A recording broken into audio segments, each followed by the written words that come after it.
now rocking with the best. The bass get hot, boy, I am so many fresh. I talk cash money like I'm Birdman. Tackle topic straight on, no swerving. All facts is what I'm serving. No one's better or more deserving than me. I bring that heat like Miami on a whole nother level like a Otani. I prove points by helping you visualize, using data that's analyzed by eagle eyes. Get your mind right and act like you know. You are now tuned into the Real Untouchable podcast.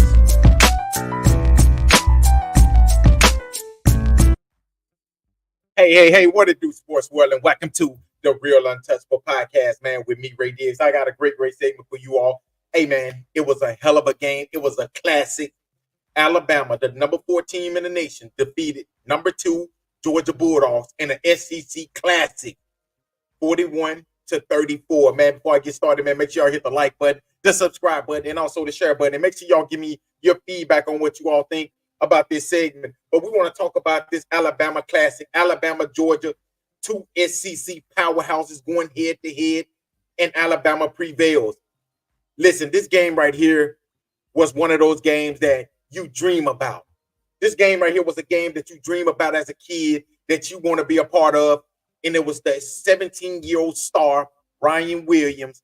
I've been trying to tell y'all that this kid was special. Now you all are seeing what I've been seeing for the last 2-3 years now, that the kid is special. Alabama defeat Georgia, but Georgia made this game very close, and they pretty much took the lead in the fourth quarter. But it was the 17-year-old star, Ryan Williams, that delivers the final blow that pretty much put this game on ice for the Alabama Crimson Tide. Alabama came out, and they pretty much stormed out of the gates, going up 28-0. And this right here, what everybody thought. Everybody, pretty much, including myself, we say, listen, this game is over with. It's done. But the Dogs came through. They made it a game. When they went up 28-0, I said this game is over with. 12 minutes and 32 seconds to go in the first half. Jalen Milroe was pretty much dominant, pretty much solidifying himself as the Heisman front runner with the first at the first quarter, probably like the first 18 minutes. Jalen Milroe had ran off with the Heisman Trophy. But then the guy that's right there with him in the Heisman Trophy run started to pretty much put it together. Even though he had a horrible game, a horrible first half, Carson Beck, a lot of people was counting him out. A lot of people said Carson Beck trash, Carson Beck this, Carson Beck that. But I'm glad I wasn't one of those people. I knew Carson Beck would figure it out. He started to figure out this Alabama defense, the Alabama scheme, and then he pretty much picked them apart. Carson Beck finished with 439 yards, 3 touchdowns. But he also had 4 turnovers, 3 interceptions, and 1 fumble. And that just tells you, when a quarterback have 4 turnovers and they lose the game by 7 points, that tells you how good this team is. But everybody that's questioning how good this Georgia team is, you got to understand, when you have 4 turnovers and you only lose the game by 7, that tells you that this is a hell of a team. If they only maybe have 2 turnovers, Georgia probably still wins this game. But it's because Jalen Milroe and the rest of this team, and I tell everybody all the time, Jalen Milroe, all he needs to do is use his weapons.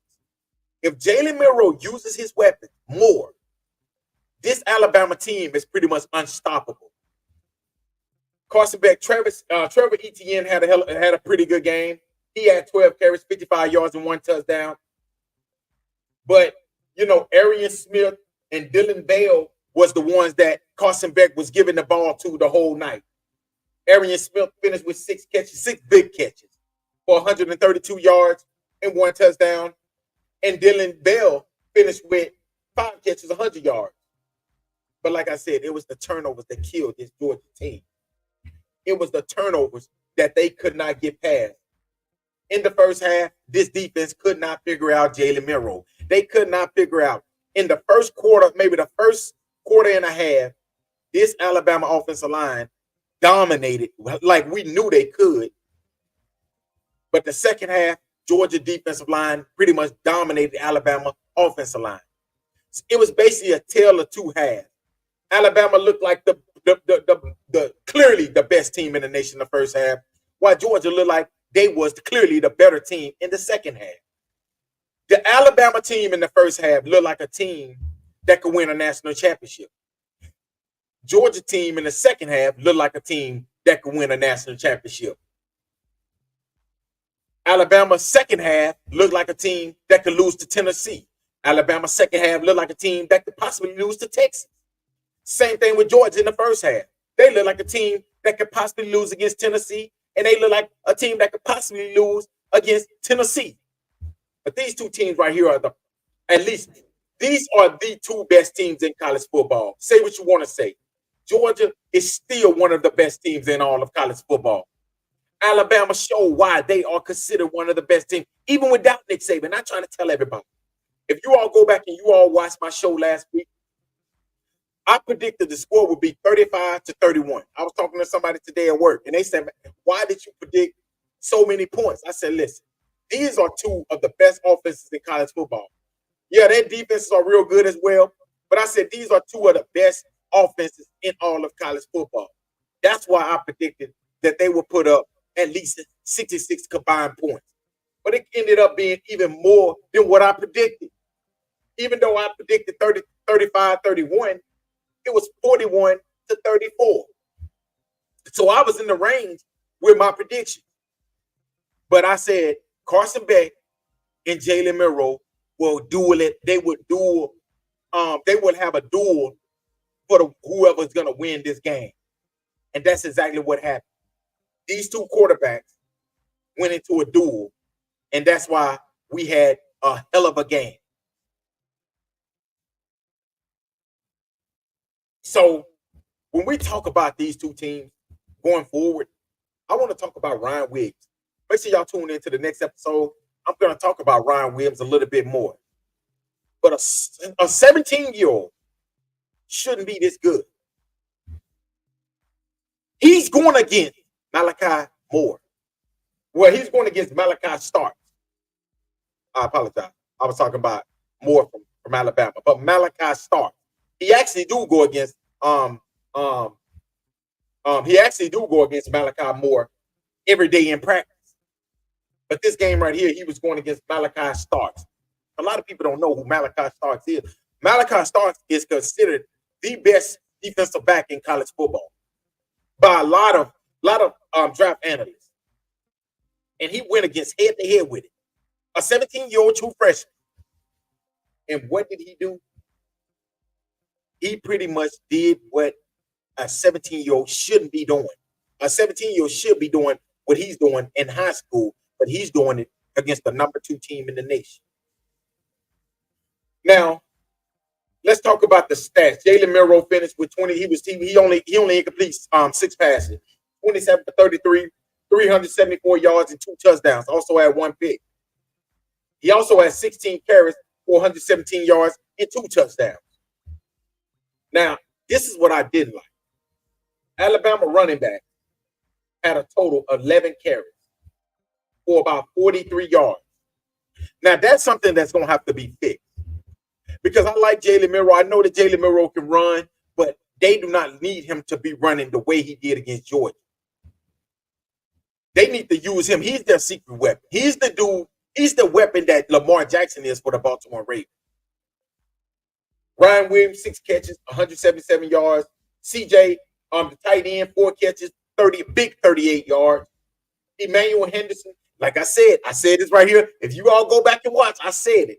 If Jalen Milroe just sit back there and use his weapons, Emmanuel Henderson, dude can play. He's a baller. He had 1 catch for 34 yards. Jeremy Bernard, 5 catches, 25 yards. Kendrick Law had 1 catch for 19 yards. But Jam Miller on the wheel route, he had 1 catch, 16 yards, and that 16 touchdown. Cole Adams had a big catch for a first down that pretty much extended the game in it, knocking time off the clock. That was a huge first down for the Alabama Crimson Tide. And that's why I say that if Jalen Milroe just sit back and uses his weapons, that this Alabama team, they have weapons at their disposal. It's going to be hard to beat this Alabama team. Next week they play against Vanderbilt. Then I think they play against Missouri before they play against Tennessee. Let's look at Alabama. Yeah, actually they play South Carolina. So they play against Vanderbilt this week. They travel to Vanderbilt before they come back home and play South Carolina.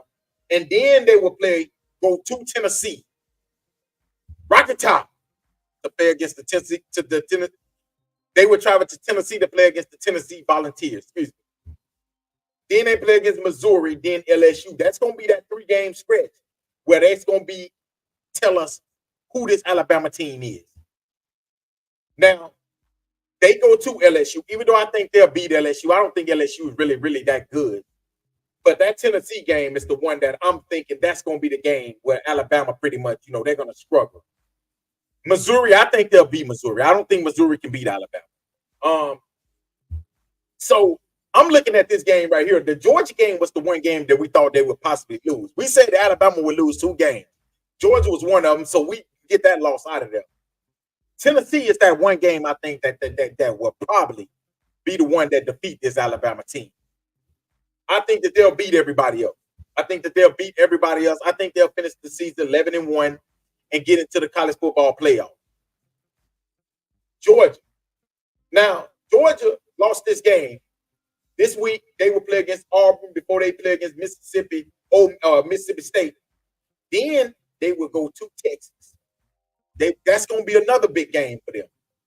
But after that, they play Ole Miss. Yeah, they travel to Ole Miss. I think they'll beat Ole Miss. Ole Miss let me down this week. Before they play against Tennessee. The good thing about Tennessee go to Georgia. Now that's going to be a really, really good game. I think with the way Georgia plays, physical, I think that they'll beat this Tennessee team.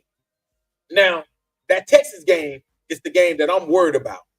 Because if Georgia loses against Texas, listen, hear me out.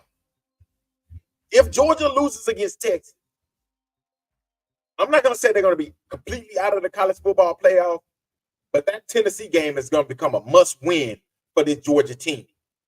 That's why that Alabama game was very important for them. It was important, but it wasn't. Because they still got Texas at Texas, and they got Georgia, and they got Tennessee at Georgia. So if they lose against Texas, that means they will have 2 losses. That means that November 16th game against Tennessee is going to become a must-win for this Georgia team, which I think that they're going to beat Texas. That's just me. I'm already going. I've been on the record already saying that I got a feeling that Georgia will go down there and they will defeat Texas. Now, if they don't, like I said, it's going to become must-win, that Tennessee game, for them to get into the college football. Hell, honestly, that Ole Miss game is going to become a must-win because they travel to Ole Miss, even though I don't think Ole Miss is really a hard place to play. Hell, we just watched Kentucky go into Ole Miss to beat them. So it ain't like that just a very difficult place to play at. So, but going to Texas, that's going to be a hard game. So these 2 teams was a heavyweight showdown. It was a heavyweight fight. Blow for blow. Now, the first half, we know what Alabama came out there and did, but then Georgia made it a game, and they made it a classic. Man, I'm going to tell you something. I was just standing up, jumping up. I'm like, man, dude, this right here is the greatest game I've ever seen. But I'm going to tell y'all something. I think this right here how the SEC going to be all season. I think that's how Alabama going to be when they play against Tennessee. I also think that's how Georgia going to be when they play against Texas. October 19th is when all these games are going down. It's when Georgia plays against Texas. It's when Alabama travels to Tennessee. Y'all, that's going to be the biggest game. That's going to be the biggest weekend in college football right there. Because we're going to pretty much know who's a pretender and a contender. Even though we kind of know who the 5 best teams is, I would say it would be probably Alabama, Ohio State, Georgia, Texas, and Tennessee right now. That would be my 5 best teams. I would have put Miami in there, but Miami kind of struggled a little bit against a Virginia Tech team that they shouldn't have struggled against. Those are my 5 best teams right now. I might be leaving somebody out, but those are my 5 best teams right now. And I know a lot of people probably say, how you leaving out Missouri? Yes, I'm leaving out Missouri. I don't think Missouri is battle tested. Honestly, Missouri only plays probably one hard game this year, and that's Alabama when they travel to Alabama, in which I think Alabama is going to slap them. I think Alabama is going to put a slapping on them when they come to Alabama. That's just my opinion. But this right here was a hell of a game. Y'all, Ryan Williams is becoming a problem. He's becoming a problem for college football. This kid right here probably was the best wide receiver on the field this Saturday night. Georgia and Alabama. Ryan Williams, the 17-year-old phenom, was probably the best wide receiver on the field this weekend. And this, y'all want to know what's crazy? He still got a mind of a kid. He still got a body of a kid. Imagine when this kid grows up, when he starts to get his man body. I'm going to talk about this in the next episode with him and Ohio State true freshman Jeremiah Smith. Jeremiah Smith has already got a grown man body, which Ryan Williams probably would have got this season in high school if he was still in high school. But this kid is 17 years old, and he's out there making plays like he's making. I'm talking about a touchdown to win the game. I'm talking, man, a walk-off. But I try to tell everybody, I said, Alabama got a lot of freshmen in that back, in their secondary. One of them is Zayden Brown. A lot of people didn't know nothing about this kid, but a lot of people, this kid right here is going to be a star. He's going to be one of the next great Alabama cornerback that gets drafted in the first round. He's a big cornerback, big physical cornerback. Yeah, I know a lot of people saying he was getting lit up in that he was doing what he was supposed to do. He's a true freshman. He's gonna have those type of games where they tear his back, where they eat his back out. But he's gonna have those type of games where he make the game-winning interception as well. That's what's gonna happen. But once he figures out the game, the kid is gonna be like the Patrick Surtain, like the Trevon Diggs. Those are the Micah Fitzpatrick. That's the type of player that I think that this kid can be. Y'all, it was so much NFL talent on that field Saturday night. Quay Russo, that dude is going to be a star, y'all. He is going to be a bona fide star. And then if y'all seen a fumble that he had off of Carson Beck, honestly, if Alabama gets that fumble, they got that fumble. If they take that fumble, well, if they actually take that ball and go down there and score that time, I honestly feel Alabama finished that game at that moment. But they didn't do that. Alabama really needs to find themselves. I don't know. This kicker, he almost missed that kick. It was like 25, 30 yards. Alabama kicker got to get right. Because honestly, when it comes down to a game where they need him, do they have the faith that he can make a long kick, that he can make a 45, 50-yard kick? I just don't know if he can. So that's going to be the one place that I think that Alabama is looking at right now and thinking, man, we really need to see if our kicker is battle tested. The secondary, I think they'll come alive. I think they'll be just fine. Alabama's offensive line is dominant. I think Alabama offensive line could be a top 2 or 3 offensive line in all of college football. Jalen Milroe is pretty much about to solidify himself as one of the best quarterbacks in college. If he continues to do what he's doing, I think he can slip in that first round in next year's draft like Lamar Jackson did. Because Jalen Milroe, he's a hell of a player. He just makes terrible decisions sometimes. Sometimes he don't know situational football. But I got a feeling that this Alabama team is going to figure it out. They're going to figure out how good they are with Keelan DeBoer. I want to say Keelan DeBoer. Hey, I told y'all on my last episode when I talked about Alabama, I said that Keelan DeBoer is about to show everybody what type of coach he is. He's about to show everybody that he is one of the best coaches in college football.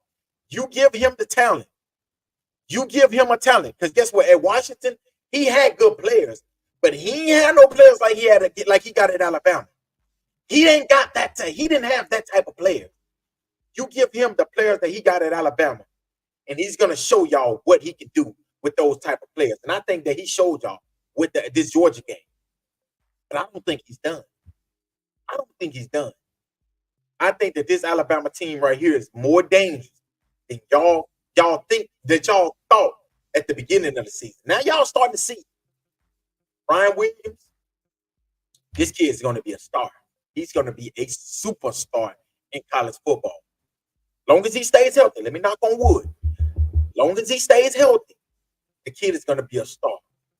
But hey, y'all, let me know what y'all think about this segment. Let me know what y'all think about this Alabama and Georgia game. As I told y'all before, the number 4 Alabama Crimson Tide defeats the number 2 Georgia Bulldogs 41-34 in an SEC showdown, a classic. Also, that game did 12 million views. That just tells you college football is on top right now. Everybody wants to watch college football because guess what? You don't know what's going to happen. In the NFL, you already know. You already know what's going to happen. The Kansas City Chiefs are going to get a call to go their way, and they're going to win the game on a field goal, or they're going to win a game this way. But in the college, it just don't happen like that. The referees allow these young men to play football. Not like the NFL where you can't touch nobody, you can't do nothing to kick off. You got to kick the ball off, and you got to wait 10 minutes before you can run down. Everybody's sick of the NFL. Get it out the way. We don't want to watch it. We just basically tired of it. Everybody wants to watch college football. College football is alive and well, man. But y'all let me know what y'all think, man. Let me know what y'all think about this segment. Let me know what y'all think about the Alabama Crimson Tide and the Georgia Bulldogs. Where do these two teams go from here? Until next time, make sure y'all tune in. I will be talking about Ryan Williams and Jeremiah Smith and who is the best freshman wide receiver in college football. Until next time, y'all have a great night, y'all. Peace.